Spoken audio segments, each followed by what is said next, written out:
글을 쓰고 또 그 글을 읽고 그러한 것이 우리 생활을 대부분 우리 생활을 차지하고 있습니다.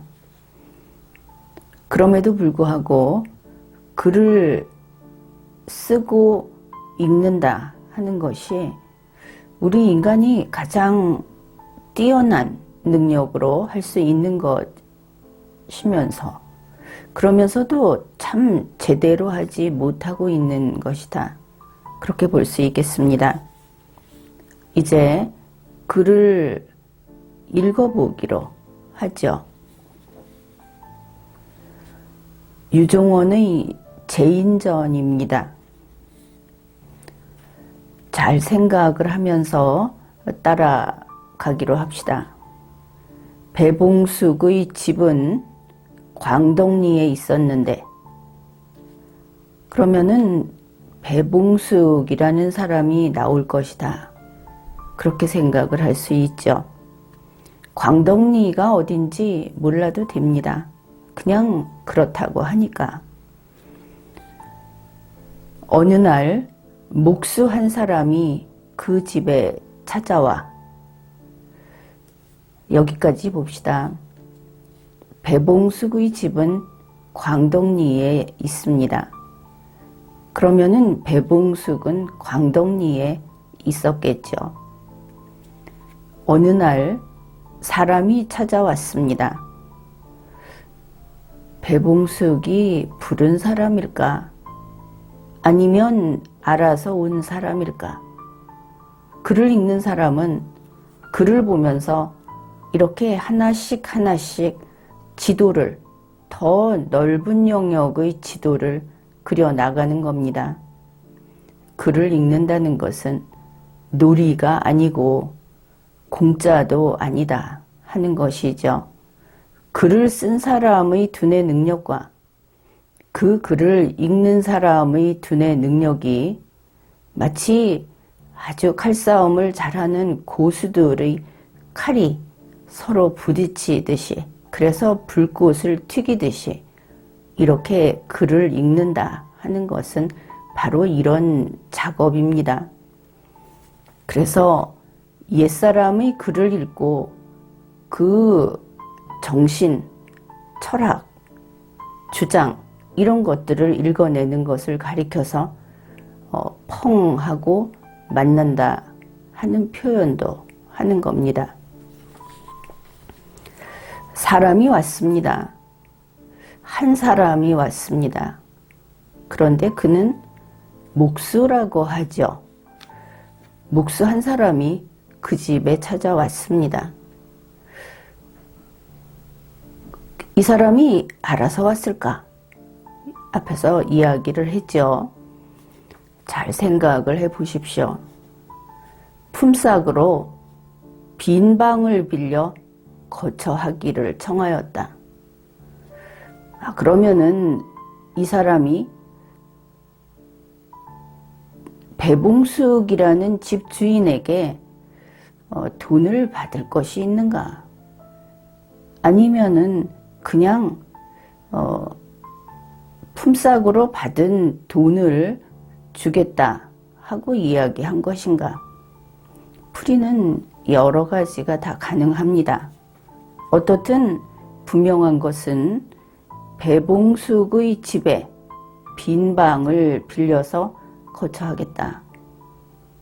그것을 요청했다 하는 것이죠. 그럼 배봉숙은 집 주인이구나.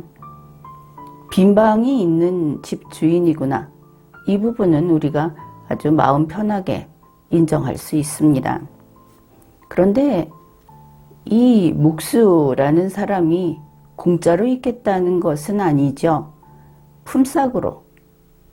만일 배봉숙이 일을 시킨다면 일을 시키는 대가로 방을 쓰게 해달라 한 것이고, 그게 아니라면 다른 데서 일을 한다고 한다면은 거기서 받은 품삯으로 방 빌리는 돈을 치르겠다고 한 것이 될 겁니다. 그런데 유종원은 묵수에 대해서 다시 설명을 합니다. 그의 일은, 이 찾아온 손님의 일은 짧은 자와 긴 자, 자를 가지고 있구나. 그것을 알 수 있죠. 그림쇠와 곡척, 그러니까 구분자 이렇게 보면 될 겁니다. 먹줄과 먹통을 가지고 하는 것이었으며, 지금 도구들을 나열을 했는데 도구에 대해서 잘 몰라도 됩니다. 아무튼 무엇인가를 재고 바른지 바르지 않은지를 측정하는 기준을 가지고 있다. 이 사람이 하는 일은 자와 또 곡척 그리고 먹줄, 모든 것이 이렇습니다. 길이가 맞는지, 휘어지는 정도가 맞는지, 그리고 또 먹줄이라고 하는 것은 똑 바른지 하는 기준을 이 사람이 다 들고 있다. 그것을 알 수 있죠. 기준을 가지고 어떤 그 대상이 기준에 맞는지를 판단하는 그런 일을 하는 사람이구나. 이 첫머리에서 그것을 알 수 있습니다. 이런 것을 가지고 있었는데, 그런데 이 사람에게 없는 것도 있었습니다. 그에게는 갈고 쪼개고 하는 공구가 없었다. 그러면 여기에서 이상하다 하는 생각을 해야 하겠죠. 우리가 흔히 목수라고 하면은 집을 짓는 사람, 이렇게 쉽게 생각을 합니다. 집을 짓는데 자로 재고 그림새 곡척으로 재고 먹줄로 또 바른지 재면 집이 됩니까? 그렇지 않겠죠. 공구가 없었다. 이거 심상치 않은 상황이다. 즉 그렇게 볼 수 있습니다. 무엇을 잘하느냐 하고 이 목수에게 물었더니, 저는 목재를 잘 헤아립니다. 그러면 나무를 잘 보는 사람이구나. 목재를. 저는 집의 규격만 보면 높고 낮거나 둥글고 네모나거나 길고 짧은 적당한 나무들을 골라내요. 이러니 목재를 잘 헤아린다. 잘 살피고 분간하고 선택하고 그럴 수 있는 사람이구나. 그런 것을 알 수 있죠. 그리고 나서 이렇게 한 다음에 공인들로 하여금 작업하도록 시킵니다. 여기에서 대략 그렇구나 하고 알 수 있는 그런 그 내용들은 나왔죠. 이 사람은 스스로, 우리가 집 짓는 사람들을 보면 무슨 벽돌을 쌓아놓고 거기에 시멘트 같은 것을 바르는 사람, 또 나무를 직접 놓고 나무에 못질을 한다든지 이런 사람, 그런 사람이 하여튼 목수, 어떤 일을 하는 사람, 이렇게 생각을 하는데, 이 사람은 그런 일을 하는 사람이 아니다. 그것을 알 수 있습니다. 일을 시키는 사람이다. 그러니 목수도 그냥 목수는 아니다. 그런 셈이죠. 그가 이야기를 합니다.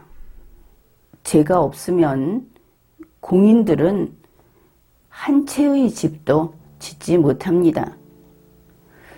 그러면은 이제 요즘식으로 이 사람이 설계를 하고 또 그 집을 지을 때 집 짓는 것을 감독을 하고 관리하는 그런 사람인가 보다. 그런 사람이 없으면은 집을 못 짓죠. 그 구체적인 일을 할 수 있는 사람들은 지시가 내려와야 어떤 집을 짓는지 전체에 대해서는 스스로 판단하지도 않고 또 결정할 수도 없는 그런 위치에 있기 때문입니다. 그런 까닭에 관가에서 일을 할 때는, 그러니까 공무로서 일을 할 때는 다른 사람의 3배 되는 공임을 받는다. 참 많이 받는다. 그렇죠? 사가에서는 반을 더 받는다. 개인 집을 지을 때는 1.5배를 받는다. 그런 것이죠.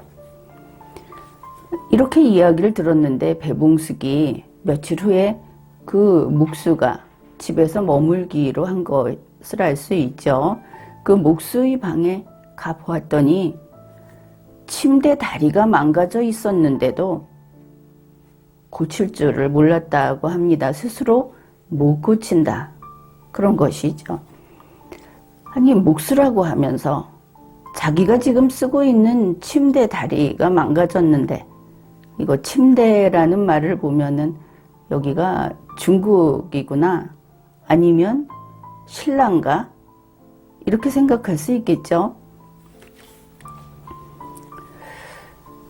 그러면서 이렇게 말을 했습니다. 다른 목수를 불러다가 고치려고 합니다. 그래서 이 집주인은 속으로 저러고 무슨 목수야, 이렇게 생각을 한 것이죠. 그래서 괜히 자기가 무슨 대단한 사람인 것처럼 그 집을 지을 때 자기가 받는 돈만 몇 배씩 올려받고 대단한 사람인 채 했다. 자기 침대도 못 고치는데, 이렇게 생각을 한 겁니다. 그리고 나서 경조윤이 관청을 수리하게 되었다. 이제 정말 관청에서 일을 하게 된 겁니다. 그러면은 이 목수에게 공임을 얼마 주어야 합니까? 3배 줘야 한다고 했죠. 앞에서 이야기한 것을 기억하고 있어야 합니다. 그렇게 수리를 하는데 마침 이 집주인이 그곳을 지나가게 됐다고 합니다. 그런데 거기에 보니까 목재가 아주 산더미처럼 쌓여 있고 일하는 공인들이 여럿이 있었는데, 이 공인들은 도끼를 들고 있는 사람도 있고 또 톱을 들고 있는 사람들도 있고, 그런데 이 사람들이 모두 자기가 그 비웃었던 그 목수를 가운데 두고 둘러서서 그 지시를 받고 있는 모습을 본 것이죠. 자기가 저 엉터리라고 했던 그 목수가 왼손에는 긴 자를 들고 오른손에는 막대기를 쥐고 이렇게 중앙에 서 있었습니다.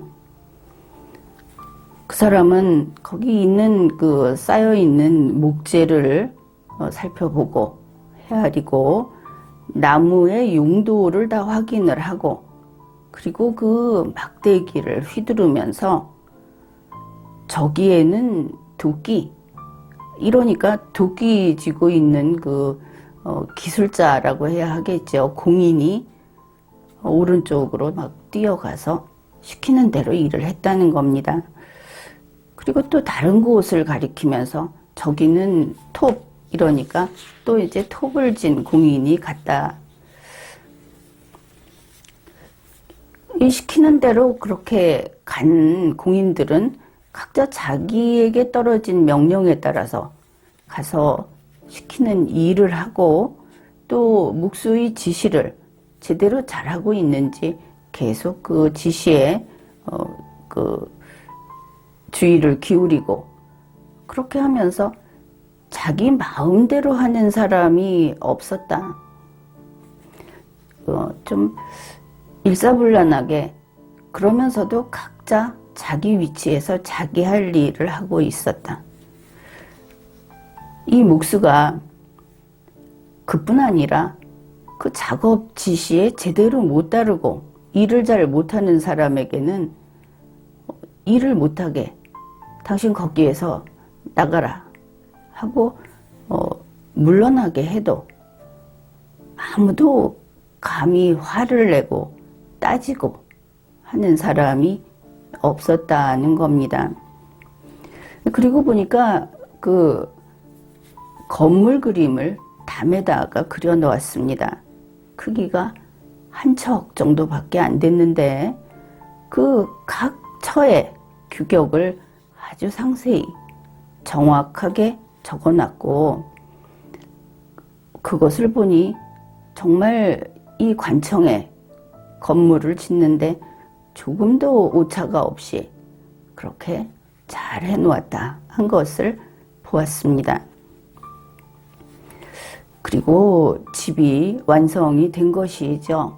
그러니까 수많은 공인들이 뛰어다니면서 분주히 일을 했으니까 가령 못을 박았으면 목수가 박았겠습니까? 아니면 공인이 박았겠습니까?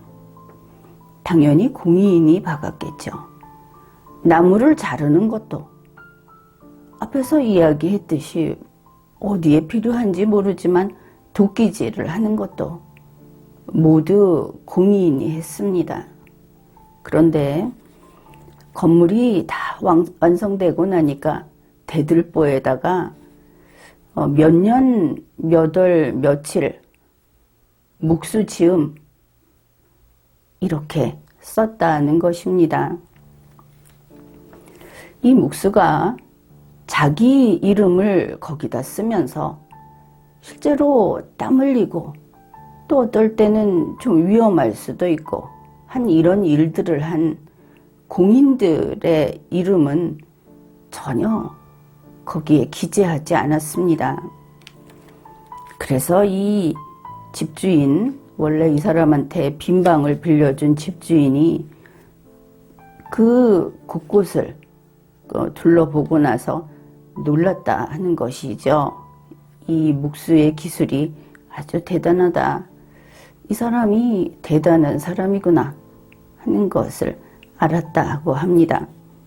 그리고는 이제 탄식을 했다는 것이죠.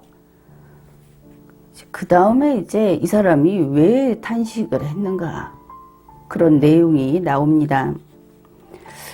저 묵수는 손기술, 그 공인들은 기술이 좋은 사람들이죠. 그 손기술을 버리고 오로지 마음의 지혜만을 가지고 무슨 일을 할지 하는 바로 그 작업의 요체, 이 건물을 지으면 그 전체에 대한 중요한 내용, 이것을 알고 있다. 이제 그렇게 탄식을 한 겁니다. 그러면서 정신을 쓰는 사람은 다른 사람을 부리고, 부린다는 것이 지휘하고 지도하고 이끌고 또 어려울 때는 그 문제를 해결해주고 이렇게 되겠죠. 육체의 힘을 쓰는 사람은 다른 사람에게 불임을 당한다고 했다. 이제 불임을 당한다는 것도 그렇습니다. 어떤 지시나 계획에 따라서 자기가 맡은 일을 정확히 제대로 해내는, 이거 역시 중요한 일임에는 틀림이 없습니다. 그런데 바로 저 묵수는 정신을 쓰는 사람이구나, 이제 이것을 깨달은 것이죠. 또 능력이 있는 사람은 실행을 하고, 이때의 능력은 또 솜씨도 될 수 있고 구체적으로 어떤 것을 만들어내는 그런 것이 될 수 있을 겁니다. 지혜로운 사람은 일을 계획한다고 했다. 저 사람은 바로 지혜로운 사람이 아닌가. 이제 이렇게 탄식이 또 감탄, 그런 것이 될 수 있겠죠. 바로 이런 것이 천자를 보좌하여, 왕을 보좌하여 천하를 재상으로서 다스리는, 그 재상이 다스리는 그 법도다. 그렇게 볼 수 있기 때문에 참 이거 대단하구나, 이렇게 생각을 한 겁니다. 그 천하를 다스린다 하는 거 혼자서 할 수 없다. 그런 이야기를 합니다.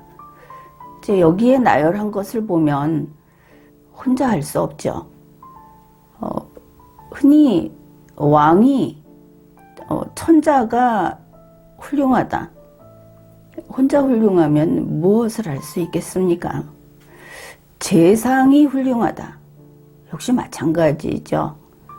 그보다 아래에 있는 하급에 있는 지위를 사람들은 다 시답지 않게 생각을 합니다. 그런데 그런 것이 아니죠. 모두가 자기 자리에 있을 때만 결국 천하가 움직이고 또 위대한 업적을 이루어낼 수 있고 집을 지을 수 있다. 그런 것입니다. 이렇게 이야기를 합니다. 하급의 공역은 좀 더 낮은, 또 하는 일의 범위가 좁은 그런 것은 자사, 향사, 이서 이런 지위 명칭이 있고, 그 위에는 하사가 있고 또 그 위에는 종사, 상사가 있고, 그리고 그 위에는 대부, 경, 공 이런 직책들이 있다. 이것이 전부 하급의 공역입니다. 그러면 중앙은 어떤가? 중앙은 육관이 있고 이걸 나누면은 또 백관이 된다. 밖으로는 사방 그 변경까지, 이것은 국토를 생각하면 되겠죠. 방백이나 태수가 있고 군에는 수령이, 읍에는 현령이 이렇게 있다. 그런데 그것으로 끝인가? 지금 나열한 그들은 또 전부 보좌를 하는 사람들이 또 있다. 밑에 또 서리가 있고 또 그 밑에 색부, 판윤 이런 자벽들이 있다. 결국은 모두 각자 맡은 역할을 해주고 있다. 그걸 알 수 있죠. 이제 그렇게 천하라는 것이 제일 위에 있는 사람만으로는 움직여지는 것이 아니다. 유지되는 것이 아니다. 하는 이야기도 합니다. 그러면은 이 재상이 하는 일은 무엇인가? 천자를 도와서 천하를 다스리는 재상은 많은 관리들을 천거하죠. 유능한 사람, 어느 자리에는 어떤 사람이 그 일을 잘할 수 있다. 목재를 잘 고르는 거하고 동일하다, 이렇게 볼 수 있겠죠. 그래서 그런 사람을 천거해서 임무를 부여하고 또 지휘하고 일을 시키고, 정치의 기강을 바로잡아서 잘 운용을 하면서, 그리고 법령과 제도를 통일한다. 이것은 그 법령과 제도가 사람에 따라, 경우에 따라 그 임의적으로 늘어났다 줄어들었다 하면 안 되고, 곧게 바르게 앞에서 본 그 자라든지 먹줄이라든지 하는 것처럼 그것이 경우에 따라서 똑같은 그 높낮이를 가지고 있는데, 먹줄이 이 사람에게는 곧다, 저 사람에게는 휘었다, 이렇게 보여주면 안 되겠죠. 이제 그런 이야기를 하는 겁니다. 그리고 이제 결국은 인재를 어떻게 찾아내고, 그 사람이 인재를 고를 때 친하다, 아니다, 또 앞으로 자기하고 같은 어떤 그 학문적인 성향을 지니고 있다, 이런 것을 따지지 말고 그 일을 할 수 있는 사람인가, 이것만 가지고 제대로 사람을 천거해야 한다. 이제 그런 이야기를 합니다. 그러면서 이렇게 모든 일을 계획에 따라서 추구할 수 있는 바로 재상이 하는 일은 이 목수가 담에 그림을 그려놓고 거기에 따라 집을 완성해 가는 것과 같다. 이게 구상이고 계획이라고 하겠죠. 무엇에 따른? 법에 따른 모두에게 공평하고 옳다, 가치 있다 하는 그림이 될 겁니다. 그러면은 목수가 담에 그림을 그렸는데 아무나 그림을 그리면 되는가 생각을 해봐야 하겠죠. 이 그림은 예쁘게 그리자고 그리는 것이 아닙니다. 집주인이 즐거워할 모습으로 그리는 것이 아닙니다. 반드시 지니고 있어야 할, 그 집이 갖추고 있어야 할 그런 기능을 제대로 갖추고 있고, 그리고 그 당시의 목재, 일하는 사람들의 기술로 구현해낼 수 있는 집이어야 할 것이고, 이런 모든 것을 다 파악하면서 그 그림을 그려야 하겠죠. 담에 그린 그림은 집으로 지어내기 위한 그림입니다. 그래서 이 목수는 그림을 잘 그리는 사람이어서는 부족하겠죠. 그게 아니고 집을 짓는 그림을 그리는 사람이어야 하는 겁니다. 이 첫 번째 요건은 바로 능력이 있는, 진짜 능력이 있는 목수여야 한다. 진짜 능력이 있고 사람을 그렇게 쓸 수 있는 그런 재상이어야 한다. 이것을 알 수 있습니다. 그래서 앞에서 일을 잘 못하면 일 못하는 사람은 손을 떼게 했죠. 바로 그런 그 엄정한 태도가 필요한 겁니다. 능력이 있는 사람을 자기가 보기에 능력이 있다 해서 천거해서 이 사람에게 직무를 부여했다 하더라도 그 사람은 나에게 은혜를 베풀었구나. 그 채용된 사람은 이렇게 생각을 하면 안 되고 나에게 임무를 부여했구나. 이렇게 생각을 해야 하는 것이고, 또 일을 하는 사람을 보고서 제대로 하지 못하면 저 사람이 저 일을 못하면 어떻게 될까? 요즘엔 그런 이야기를 많이 하죠. 일자리를 잃으면 어떻게 될까?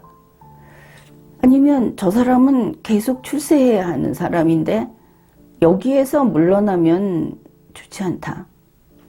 이 모든 것이 무슨 쓸데없는 소리냐 하는 겁니다.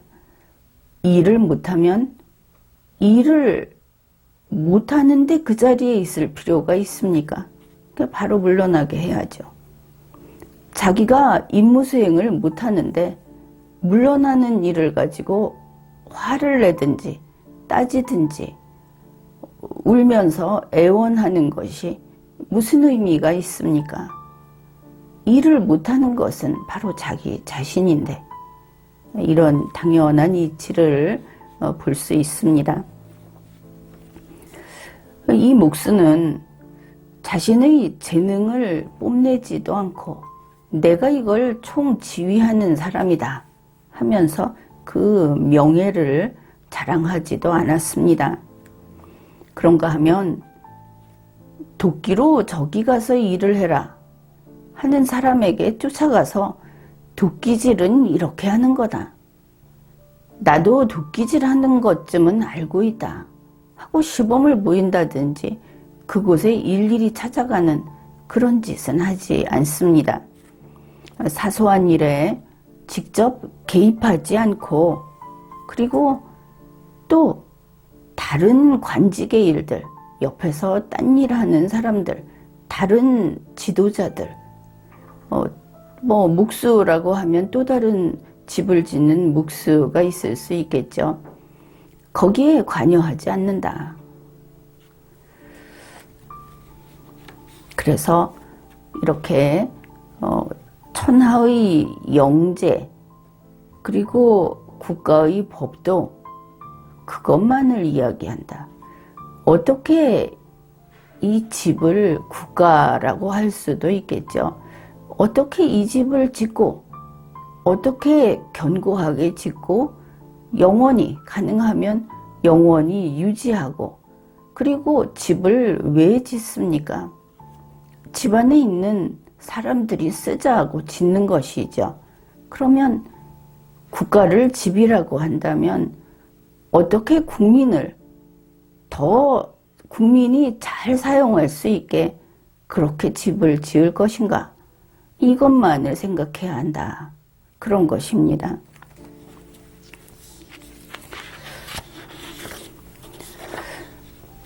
그래서 이렇게 재상이 이런 법도를 제대로 알고 있고 오늘날의 국가 같으면 헌법을 제대로 알고 있고 그리고 헌법과 법률에 따라서 사사로움이 없이 그 헌법과 법률이 그대로 집행이 될 때 모두가 그 본뜻을 왜곡시키지 않고 그대로 지킬 때 이제 그렇게 되면 사람들은 이것은 우리 재상 덕분이다 이러고 그 훗날 그 다음 세대 사람들도 그 사람이 훌륭했다 이렇게 이야기를 하게 된다. 그 집을 짓는다. 집을 지킬 수 있는 집을 짓고 집을 지키고 그 집을 사용할 수 있게 해주고 하는 일들은 결국 시대를 넘어서 이어지는 것이고 세대를 넘어서 계속 그것이 넘겨지는 것이다. 그것을 알 수 있습니다.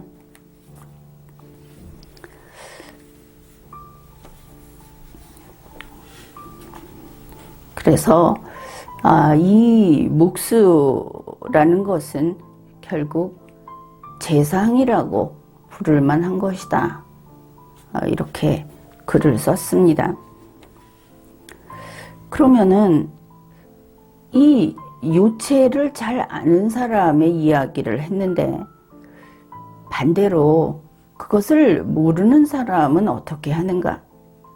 그 사람은 삼가하고 애쓰는 것을 국가에 봉사하는 것으로 여깁니다. 내가 얼마나 잠을 안 자고 이 공무 수행을 하느라고 애를 썼는데 내가 얼마 동안 이 일을 했는데 나는 그렇게 밥 먹고 잠자는 시간까지 줄여가면서 이 임무 수행을 하려고 했다. 들으면은 참 열심히 했다고 생각을 할 수도 있지만 다시 보면 이것은 열등한 공무원만 하는 자기 자랑이구나. 좀 알아달라고 하는 그런 아주 쓸데없는 제 일을 제대로 못하는 사람이 흔히 하는 그런 이야기구나. 이것을 알 수 있죠. 잠을 줄인다든지 먹을 걸 제때 안 먹고 일을 한다는 것은 애초에 계획된 것이 제대로 이루어지지 않고 있다는 증명이기도 합니다. 그냥 정상적으로 하면 되죠. 주중에 만약에 주 5일 근무를 하면 주중에 5일 동안 매일 8시간 근무하면 됩니다. 점심시간은 점심 먹고 쉬면 되고 쓸데없이 있지도 않은 어떤 그 쉬는 날 이런 것을 챙겨서 쓴다든지 하면 그것은 이 그 요체를 모르는 사람보다 조금 더 나쁜 사람이 되겠죠. 그런 사람들이 하는 것이 삼가하고 애쓰는 것을 국가에 봉사하는 것으로 여기고 그리고 관청의 장부만 지나치게 존중을 한다. 이제 꼬박꼬박 잘 써놓으면 잔뜩 써놓으면 일 많이 했다고 평가해 주겠지. 이런 생각을 하는 것일 수도 있습니다. 그리고 자신의 능력을 뽐내고 명성을 자랑하고 그리고 사소한 일에 관여를 합니다. 뭐 관청의 그 주방에서 설거지를 하는 만약에 식당이 있다면 거기 가서 괜히 거들면서 내가 이렇게 힘든 사람을 잘 보살피고 있다. 이렇게 뭐 이런 것을 흔히 쇼라고 하는데 그거 관계 없다는 것이죠. 그냥 원래 당신에게 부여된 그 임무만 제대로 수행을 해라. 이러는 것입니다. 그것이 원칙이죠. 잡다한 직무에 간섭을 하고 그리고 그 여기저기 쫓아다니면서 다른 부서에 있는 사람들의 일을 그거 뺏어오고 뭐 이득이 생기니까 뺏어오려고 했는지 모르겠습니다. 그리고 그 끊임없이 논쟁을 하면서도 아주 중요하고 원대한 계획은 또 빼먹고 해놨는데 시행할 수 없게 뭐 그런 이야기가 있죠. 문을 만들어서 달았는데 손잡이가 없더라. 뭐 이런 식이라는 것을 알 수 있습니다. 이제 이런 경우는 재상의 도를 전혀 모르는 사람이다. 이제 그렇게 이야기를 합니다. 이제 재상의 도를 모르는 사람은 어떤가? 능력이 없고 그 자리에 있어서는 안 되는 사람이겠죠. 이제 그것을 이렇게 설명을 합니다. 목수이면서도 먹줄이 고든지 아닌지 모르고 그리고 그림새하고 곡척으로 둥글게 그린다든지 모나게 그린다든지 하는 걸 할 줄을 모르고 그걸 들고 있으면서도 그리고 긴 자와 짧은 자를 가지고 있어도 이것이 어느 것이 길고 어느 것이 짧은지를 구별하지도 못하고 그러면 자기 일을 못하죠. 자기 일을 할 능력이 없습니다. 그러면서도 다른 사람이 하나 아랫사람이 하면 일을 그렇게 하면 어떻게 하냐 이러면서 도끼하고 톱을 뺏어서 이렇게 하는 거다 하고 시범을 보여주고 그래 결국은 일이 되는 게 없다. 요란하기만 하고 또 이런 경우에는 얼마나 그 설명을 많이 해야 하겠습니까? 일이 안 되는 것이죠. 앞에다가 이거 한다 저거 한다 하고 내세우는 것은 많은데 쇼도 많이 하고 그런데 실제로 되는 것은 없다. 그 유능한 장군은 병졸들이 하는 일에 일일이 참견을 하지 않는다 하는 것으로도 이런 이야기를 비슷하게 하고 있습니다. 그런데 이제 이런 이야기를 합니다. 그 목수가 이렇게 유능한 목수가 지금 앞에 이제 등장을 했죠. 이 목수가 집을 짓는데 집주인이 이렇게 해라 저렇게 해라 하고 참견을 하게 되면 그러면 어떻게 할 것인가? 이제 어떤 사람은 이렇게 이야기를 합니다. 그 목수는 정말 그렇게 유능한 그리고 도를 아는 목수인데 집주인이 그러니까 천자가 나는 이걸 원한다 하고 이야기를 했을 때 이 목수가 아주 고든 사람이어서 그렇다면 나는 이 집을 지을 수 없다 하면서 집을 짓지 않는다면 그러면 천자가 나쁜 거다. 집주인이 나쁜 거다. 이 사람 목수는 책임이 없다. 이런 이야기를 하면서 유종원은 나는 그렇게 왜 생각하지 않는다는 주장을 펴니다. 이렇게 이야기를 하는 것이죠. 주인이 이쪽이 더 길다. 이거를 더 넓게 만들어라. 뭐 이런 식의 이야기를 한다는 겁니다. 그런데 유종호는 그게 안 되는 이유를 다른 데서 찾습니다. 묵수가 집주인에게 반항하고 집주인의 지시를 거부하는 것이 아니라 그 집은 그렇게 짓는 것이 아니기 때문에 그렇게 짓지 않는다고 이야기를 합니다. 물론 옛날이니까 천자에게 대드는 것은 있을 수 없겠죠. 어떻든 유종원의 이야기는 법대로 해야 한다.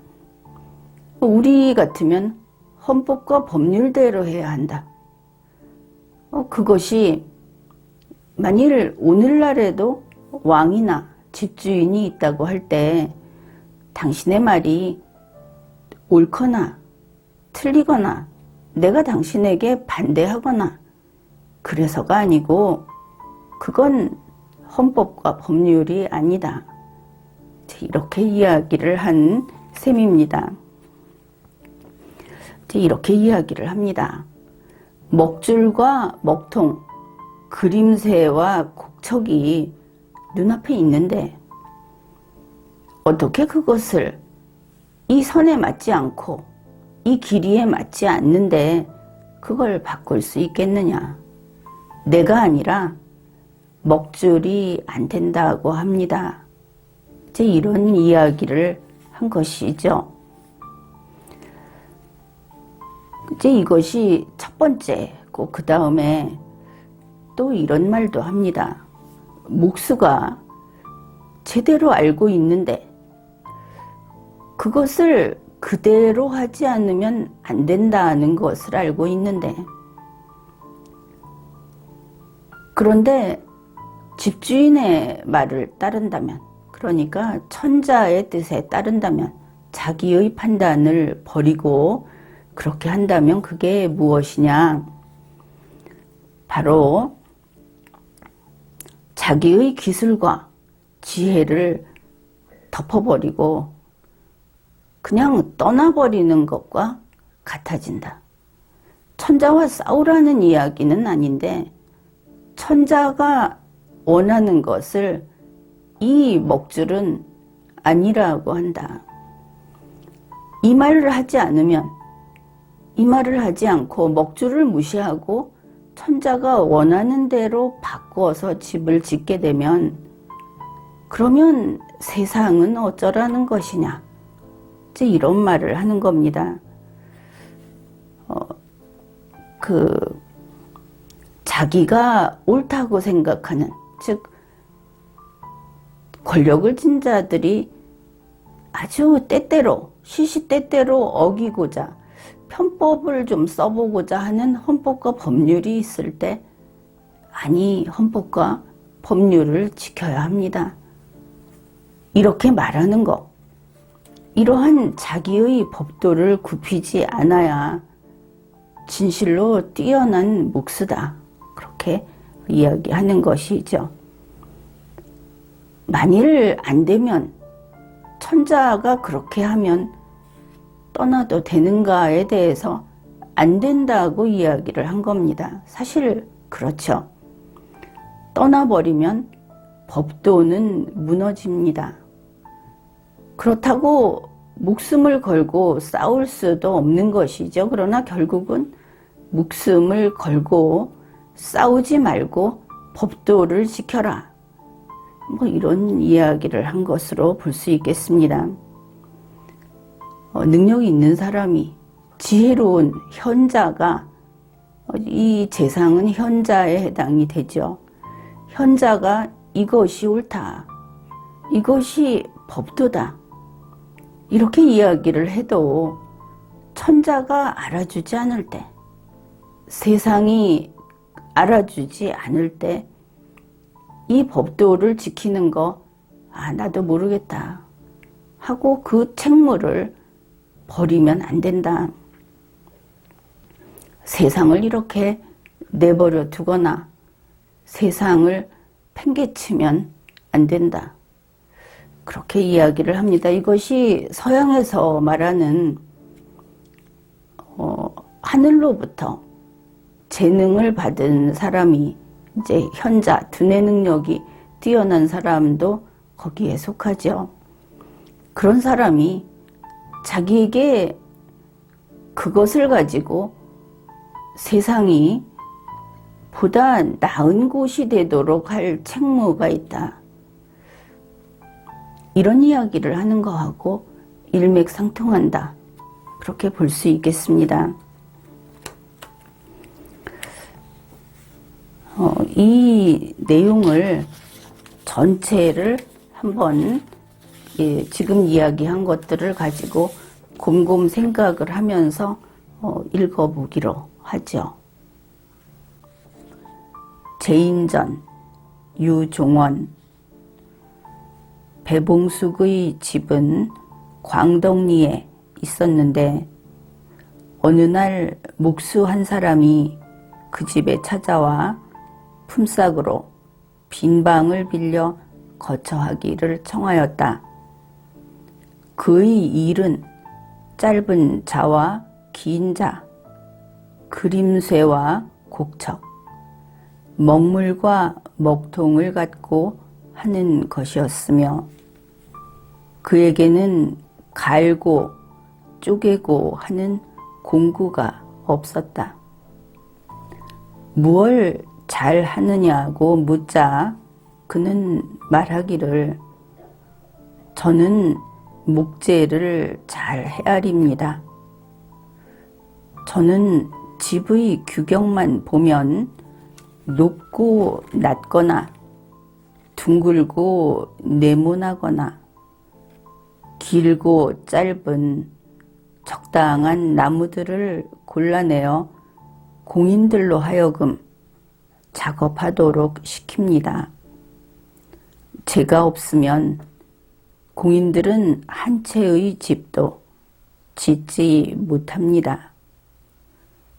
그런 까닭에 관가에서 일을 할 때에는 다른 사람의 3배 되는 공임을 받고 사가에서는 반을 더 받습니다. 며칠 후 그 묵수의 방에 가보았더니 침대의 다리가 망가져 있었는데도 그는 고칠 줄을 몰랐다. 그는 다른 묵수를 불러다 고치려고 합니다. 하고 말하는 것이었다. 나는 그를 심히 비웃으며 공임과 돈만 탐내는 무능한 사람이라고 생각하였다.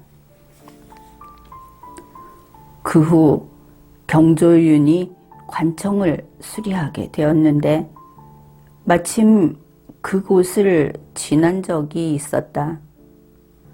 수많은 목재가 쌓여 있었고 공인들이 여럿 모였는데 그들 가운데 어떤 이는 도끼를 잡고 어떤 이는 톱을 쥐고 그 목수를 향하여 둥그렇게 둘러서 있었다. 그 목수는 왼손에 긴 자를, 오른손엔 막대기를 쥐고 가운데 있었다. 그는 집을 짓는 데 쓰일 목재들을 헤아리고 나무들의 용도를 살핀 뒤 그의 막대기를 휘두르며 저기엔 도끼 하고 말하니 도끼를 잡고 있던 공인이 오른쪽으로 뛰어갔다. 고개를 돌려 이번에는 손가락으로 가리키며 저기엔 톱 하고 말하니 톱을 쥔 공인이 왼쪽으로 뛰었다. 잠시 뒤 도끼로 깎고 톱으로 자르고 하는데 모두들 목수의 기색을 살피고 지시를 기다리면서 어느 한 사람도 감히 자기 멋대로 하지 못하였다. 제대로 작업을 해내지 못하는 사람에게는 목수가 노하여 물러가게 하여도 아무도 감히 화를 내지 못했다. 그는 건물의 그림을 담 위에 그려 놓았는데 크기는 한 척 정도밖에 안 되었지만 규격은 매우 상세하고 정확하였으며 치밀한 계산으로 커다란 건물을 짓는데 조금의 오차도 없었다. 집이 완성되자 대들보에 몇 년, 몇 월, 며칠 아무개가 지음이라고 썼는데 자신의 성명을 쓸 뿐 작업을 한 공인들은 열거하지 않았다.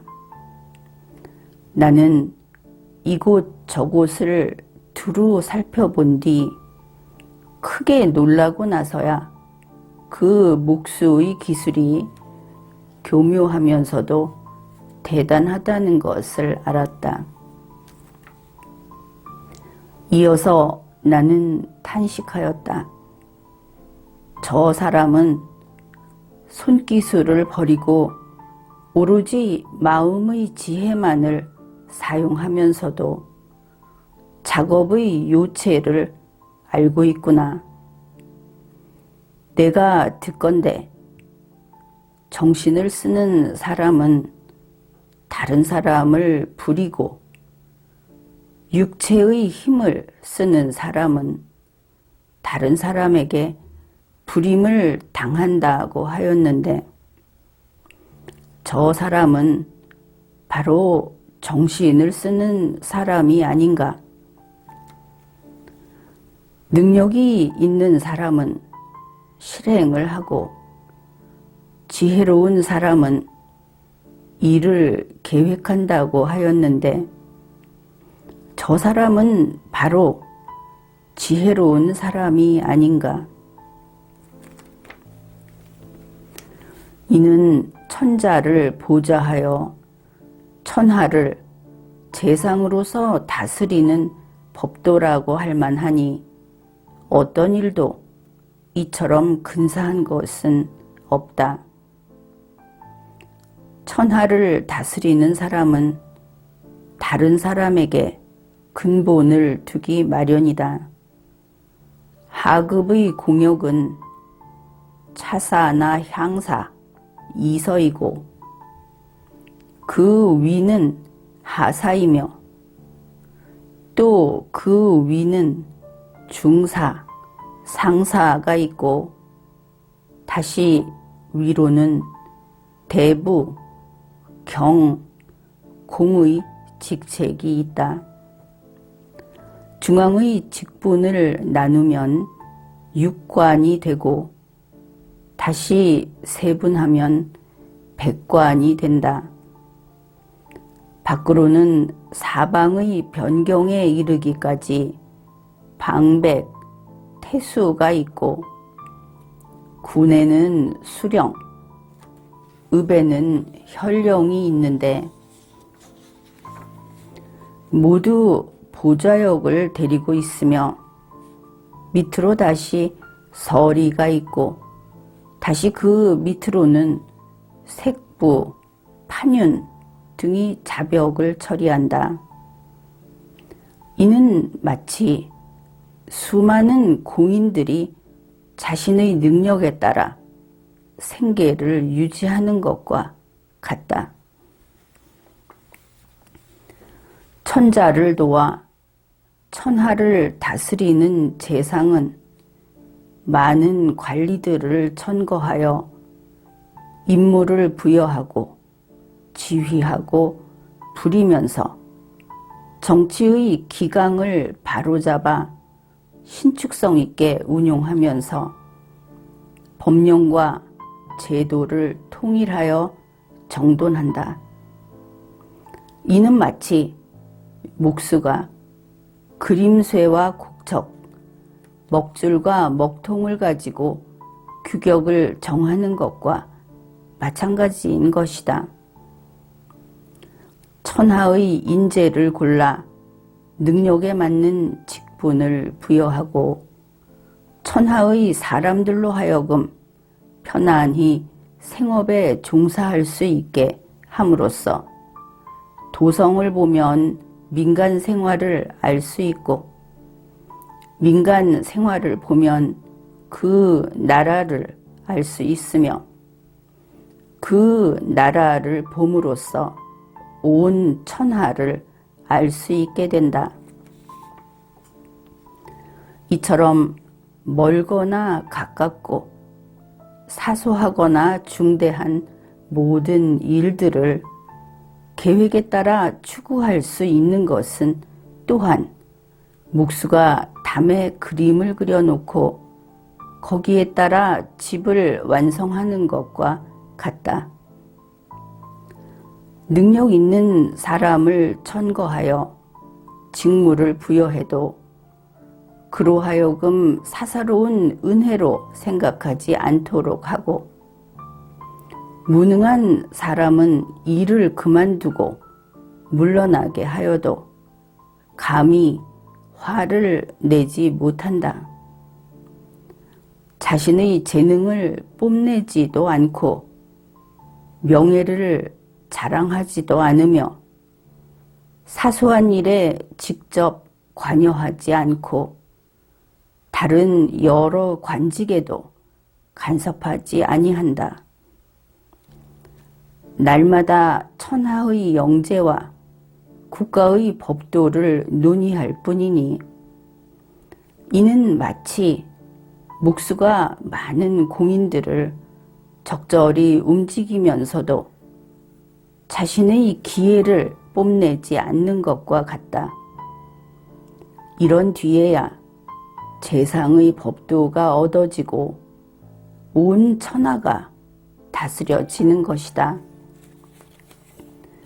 재상의 법도가 얻어지고 천하가 다스려진 후 세상의 모든 사람들이 재상을 우러러보며 이는 우리 재상의 공적이다 라고 말하고 후대 사람이 발자취를 따르며 그는 재상의 제목이었다라고 흠모하여 말할 것이다. 사대부들은 은, 주, 잘 다스렸던 사람을 얘기할 때 이윤, 부열, 주공, 소공을 거론하면서도 무수한 관리들의 공로는 기록하지 않는다. 마치 목수가 완성된 건물에 자신의 이름은 기록하면서 작업에 참가한 공인의 이름을 열거하지 않은 것과 같다. 위대하도다 재상이여. 이러한 도리에 통달한 사람을 이른바 재상이라고 일컬어질 만한 일이다. 그 요체를 모르는 사람은 이와 정반대이다.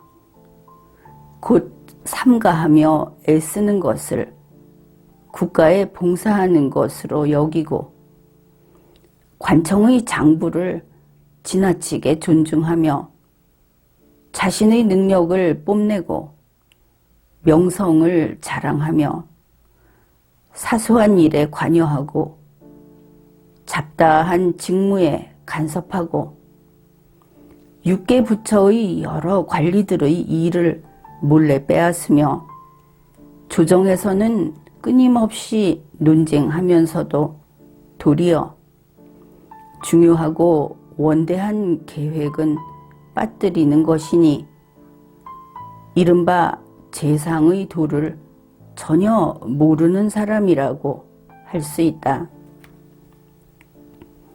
마치 이는 목수이면서도 먹줄의 고듬을 모르고 그림쇠와 곡척의 둥글게 그리고 모나게 그리는 용도를 모르며 긴 자와 짧은 자의 장단을 구별하지 못한 채 공인의 도끼와 톱을 빼앗아 자신의 기회를 보충하고자 하나 작업을 완전하게 해내지 못하고 심지어 일을 망치어 이룬 것이 없게 되는 것과 같으니 이 얼마나 잘못인가.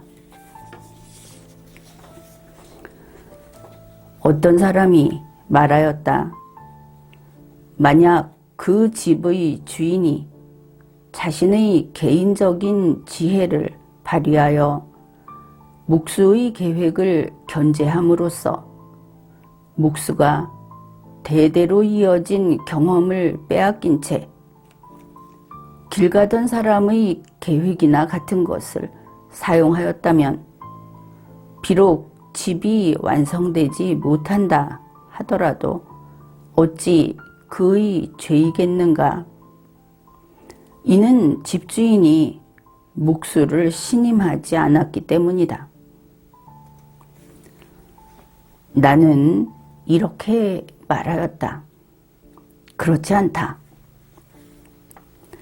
먹줄과 먹통, 그림쇠와 곡척이 정말 눈앞에 있다면 높은 것을 아래로 누를 수는 없고 좁은 것을 펴 넓힐 수는 없다. 내 방법을 쓰면 견고하고 내 방법을 버리면 망쳐지는데 목수가 기꺼이 견고한 방법을 버리고 망쳐지는 편을 택한다면 자신의 기술과 지혜를 감추고 유유히 떠나는 셈이다. 자신의 법도를 굽히지 말아야 진실로 뛰어난 목수인 것이다. 간혹 재화를 탐낸 나머지 차마 그만두지 못하여 집을 짓는 법칙도 고려하지 않은 채 자신의 주장을 굽혀 지키지 못한 결과 대들보가 휘고 집이 무너졌는데 이는 내 잘못이 아니다고 말한다면 이것이야말로 말이 되겠는가? 내 생각으로는 목수의 도는 재상의 그것과 비슷하다. 그러므로 여기에 적어 보존하고자 한다. 목수는 대개 옛날에는 목재의 곡직과 면세를 살펴내는 사람이었으나 지금은 도료장이라고 부른다. 내가 만난 사람은 성이 양씨이며 이름이 잠이다. 지금까지 리걸마인드 연구소였습니다.